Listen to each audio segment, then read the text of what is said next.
প্রত্যেকটা মেয়ে কিন্তু তার পাপার রাজকন্যা হয়, আর আমাদের মাম্মাম তো তার পাপার নয়নের মণি। তো এইখানে মাম্মামের পাপা মাম্মামের জন্য একটা নতুন খেলনা নিয়ে এসছে। তো আমরা ভাবছিলাম যে এই খেলনাটার মধ্যে কী এমন আছে যার দাম 700 টাকা নিয়েছে। আমি তো ওকে বলছিলাম যে এত টাকা দিয়ে একটা খেলনা আনার কি দরকার ছিল। তো যাই হোক, দেখাচ্ছিল তো ছবিটা ভীষণ সুন্দর, মানে এটাকে রেডি করার পর এটা নাকি দেখতে খুব সুন্দর হবে। তো চলো এটাকে রেডি করার প্রসেসেই আমরা দেখছিলাম কিভাবে কি রেডি করা যায়।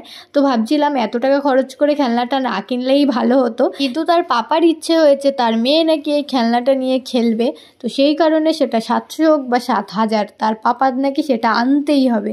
তো দেখা যাক এটাকে তৈরি করার পর এটা কিরকম হয়। আর জানো তো আমাদের মাম্মাম না এখন যা পায় সব কিছুই মুখে দেয়, কেন জানি না। এটা কি সব বাচ্চারাই করে? কারো বাচ্চা যদি করে থাকে অবশ্যই আমাকে একটু কমেন্ট করে জানিও তো, তোমাদের বাচ্চারাও কি যা পায় সেগুলোই কি আগে মুখে দেয় নাকি?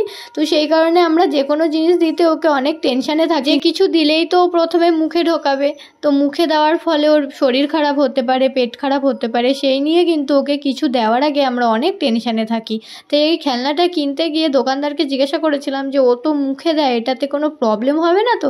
তো দোকানদার বলেছিল এটা কিন্তু বাচ্চা যদি মুখেও দেয় তাতেও কিন্তু কোনো প্রবলেম হবে না, সেই কারণেই হয়তো এটার দামটা এতটাই বেশি। তবে দোকানদারের কথা মতো যদি সত্যি এটা মুখে দেওয়ার ফলে মাম্মামের কোনো অসুবিধাই না হয়, শরীর খারাপ বা পেট খারাপ না হয়, তাহলে এটা 700 টাকা দাম হলেও কিন্তু কোনো ব্যাপার না। যদি বাচ্চার শরীর স্বাস্থ্য ভালো থাকে তাহলে 700 টাকা দিয়ে ও খেলনাটা কিনে দিলে কোনো অসুবিধা নেই, কারণ আমরা তো নিশ্চিন্ত রইলাম যে ও এটা নিয়ে খেললে আমাদের কোনো চিন্তার কারণ নেই যে এটার ফলে ওর কোনো ক্ষতি হবে না। তো এটাকে তো আমরা তৈরি করছিলাম, যেহেতু আমরা জানি না এটা কিভাবে রেডি করতে হবে, সেই কারণে বারবার প্রসেসটা দেখে নিচ্ছিলাম।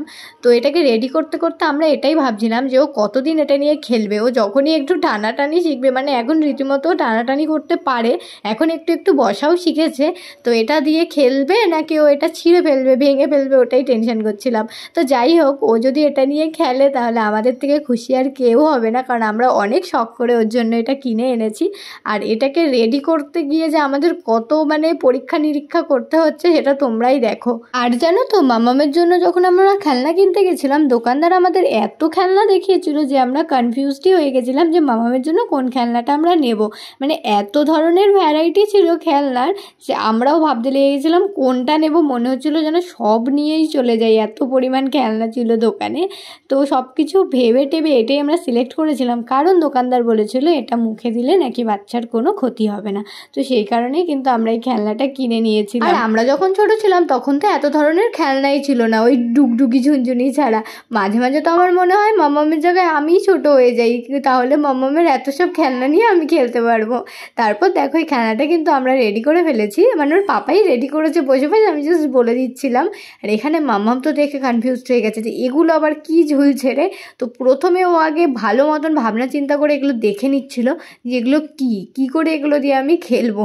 আর একটু পরে তোমরা দেখতে পাবে ও এগুলো নিয়ে কি করেছে। তো প্রথমে তো ওইগুলোকে ধরার জন্য ব্যস্ত হয়ে যাচ্ছিল, যেহেতু ওগুলো ঘুরছিল তাই তো ও ধরতে পারছিল না। ধরতে না পেরে এত রেগে যাচ্ছিল, মাঝে মাঝে পারলে যেন এগুলো টেনে ও সব ছিঁড়েই ফেলবে। আর আমাদের মাম্মাম এত জেদি হয়েছে, ও শান্তই থাকে, কিন্তু একবার রেগে গেলে ওকে শান্ত করতে গিয়ে আমরা অশান্ত হয়ে যাই।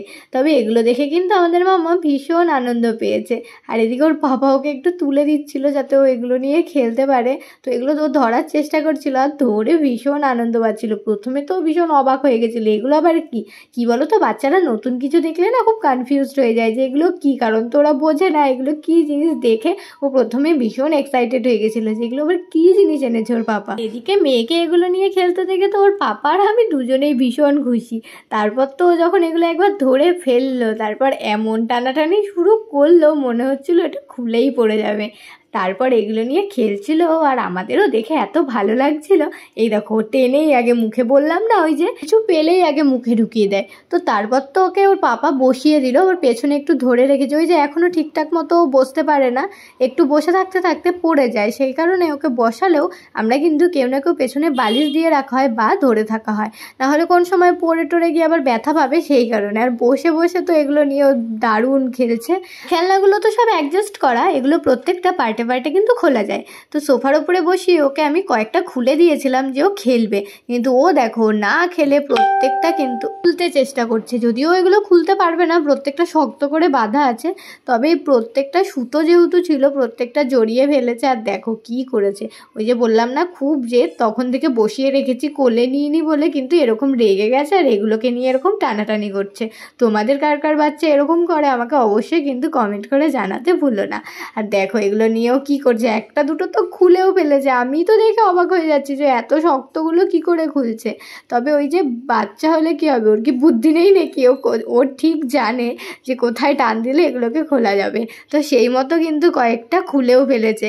আর এই যে ভিডিওগুলো আমি করি না, এগুলো হয়তো বড় হয়ে দেখবে আর খুব হাসবে। এই প্রত্যেকটা ভিডিওই কিন্তু স্মৃতি হয়ে থাকবে। ও যখন বড় হয়ে যাবে তখন তো আমি ওর ছোটবেলাকে মিস করব, তখন এই ভিডিওগুলো আমি দেখবো আর আমি নিজেও ভীষণ আনন্দ পাবো। তাই আমি ওর নতুন নতুন সমস্ত অ্যাক্টিভিটি তোমাদের সাথে শেয়ার করার চেষ্টা করি, যেগুলো স্মৃতি হয়ে থাকবে।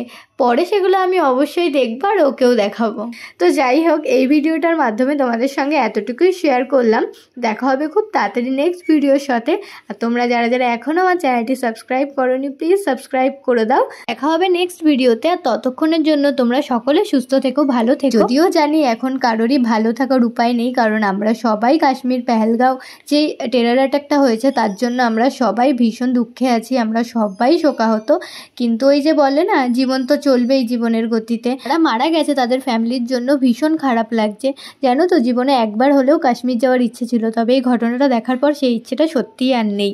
তবে আমরা চাই সব কিছু আবার ঠিক হয়ে যাক, যারা এই কাজটা করেছে তারা শাস্তি পাক। তো দেখা হবে খুব তাড়াতাড়ি নেক্সট ভিডিওর মাধ্যমে।